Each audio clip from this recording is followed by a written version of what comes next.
What's going on YouTube? Penguin Duelist and Morph here. And today we're going to be bringing you a discussion slash deck profile explanation video here. Yeah, so if you're watching this video, chances are you clicked on one of the links in the video description for one of our deck profile videos. And basically this is just going to go over our decks that we have here, as you can see. And we're going to basically explain why we build our decks the way we do and how we feel about Yu-Gi-Oh as a whole, pretty much. Mainly because they don't follow the actual meta that's going on. Yeah, like pretty much these builds of everything you see here really don't follow the current game. The only one that really comes close is Magispectors and Cosmo, only because they're more recent. But then in opposed to decks like Mermails or Sylvans, they're a little more older, while Mermails did get Neptibisc and it's a little more, recently supported. Cards like, or decks like Sylvans or Spellbooks, Cleaforts, and Necros have been hit. Well, mainly just these two have been hit, but these are more older and just slash outdated, and that just seems it seems to be the way the game goes, is Konami will cycle in new cards and new decks, and they'll be meta, they'll be rogue, and they'll be less than rogue, irrelevant decks, and it seems to just go the same way every single format, where Konami will give a bunch of new cards and there'll be a meta, and that meta will last for a few months or a year tops, which is very rare, but it just stays around for a while. People get sick and tired of it topping left and right, and then Konami answers to the community and says, okay, we're gonna hit these cards, and then the deck will either be nerfed just a little bit and still be fighting against the ban list and be like, oh, I'm still topping, and then the next format, Konami's like, no, enough, and they will just obliterate them, and you will never hear from them again. It's kind of what's going on with Necros, for instance. They lasted for a while, and people got so sick and tired of them. There's a you, and now they're just irrelevant.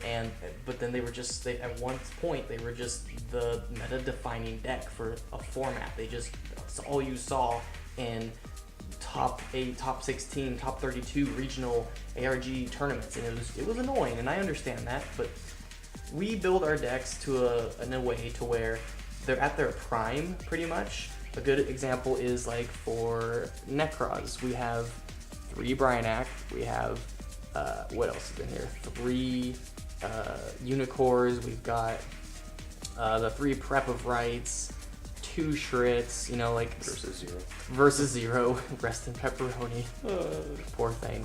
And there's nothing wrong with that, I feel like people can argue against this, and again, it's just a personal opinion, honestly. Like, we just like to build our decks in a way to where no matter what timeline they came from, they can compete with most of the decks we build.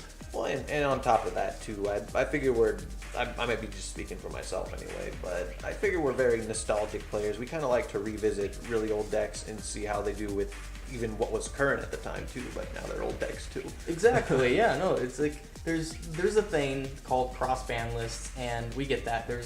We're trying to also have like content on this channel that's more unique in a way. I know it's not fully original because, like I said, there's cross ban lists. Those are a thing where people will take full power dragon rulers and put them up against Peppy or Necros, and that's fine. But the biggest difference between the whole cross ban list thing and our builds for our decks is that we will take the full powered version, and we will take out certain cards that we think is unfair, that we all agree upon as friends, because we're all mainly just playing each other, and we don't want it to be unfair or unfun. Like, another good example is these guys. Everyone hates this deck, minus 800 all the time.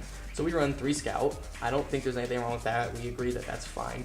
3 Sacrifice is fine. However, a good example here is that we have only one of each of these, because we feel like these at 3 is just insane. It's stupid, it's not fair in our opinion, and it's just not fun. It's not fun to flip up Vanity's Emptiness or Skill Drain in a Cleafort deck against something like Burning Abyss, Necroz, Cosmo, like any of these decks, because decks nowadays rely on special summoning, and we just don't like cards that lock your opponent out of the game. Or at least just consistently, because if you come to know that deck is the one that'll only show those 2 cards on you, and you pretty much can't do anything else. I mean, You can't. it You can't drains the leave fun. you. Drains the fun out of the game for the most part. Yeah, there's no fun in that. And for us, we play casually. Like, we've both wanted to play competitively, and we've both talked about it numerous times with other people, including my wife. But, like, the biggest reason we don't want to play competitively as of now is just, like, the lack of motivation, and then also just seeing the way the community is with new players coming into the game. And you can call us scrub lords and just faggots and whatever you want, but the whole point of Yu-Gi-Oh is to have fun, and this is our way of having fun for now. If we choose to go and play competitively one day, then we'll go and do that. But as of now, for this channel and for ourselves, we just like to have fun with it, and this is our way of having fun and just building our decks the way we want. But I'll still call him a scrub lord. Yeah. So it's like it's a mixture of taking full powered decks like any of these here, except I guess like Sylvan's, because they weren't really like meta defining. Like for a brief second they had triple soul charge, and then it just got hit to 1, and then they just kind of I don't know what happened to them, just tumbleweed. That and Lone Fire too.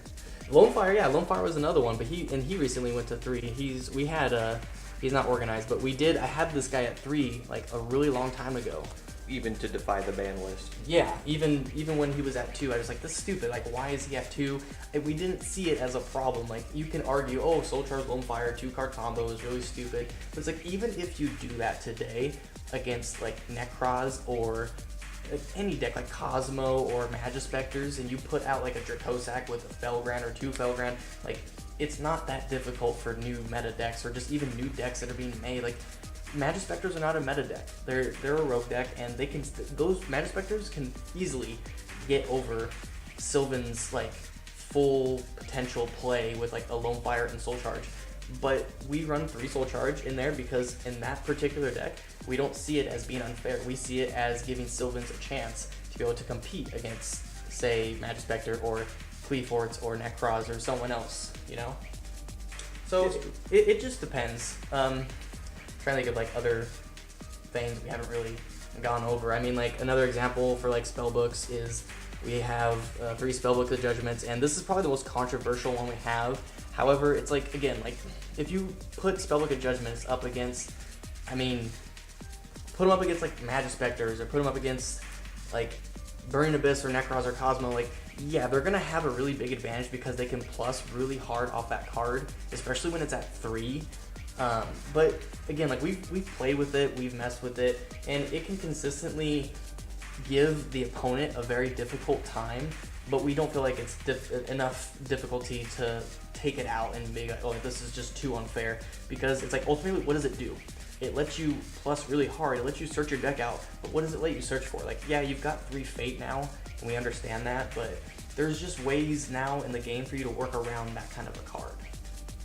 That's the beauty of it, at least being able to play around what used to be impossible to beat. Exactly. The game changes as time goes on. Like, it's like I've always used this like I think like this example is like, it's like kind of like Super Saiyan. Like, there's Super Saiyan 1, and everyone's like, oh my god, no one's ever gonna defeat, that's the most powerful being in existence. And then Super Saiyan 2 comes along and just makes Super Saiyan 1 irrelevant, then 3, then 4, then God, and then iOS 5. Yeah, and then 7, then 10. It just goes on.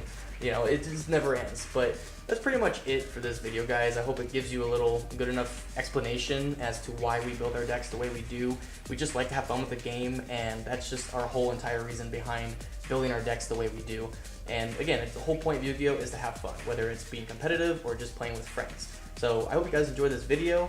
Like, comment, and subscribe. Hopefully it shed a little light on what the heck we're doing. Yeah, because some people are seeing our deck profiles and being like, what the hell are you guys thinking or doing? That's stupid, this is not relevant, and we get that, but we're trying to be different on our channel in some way, shape, or form, and it's kind of hard nowadays because almost every Yu-Gi-Tuber is doing the same thing, so it's just something different.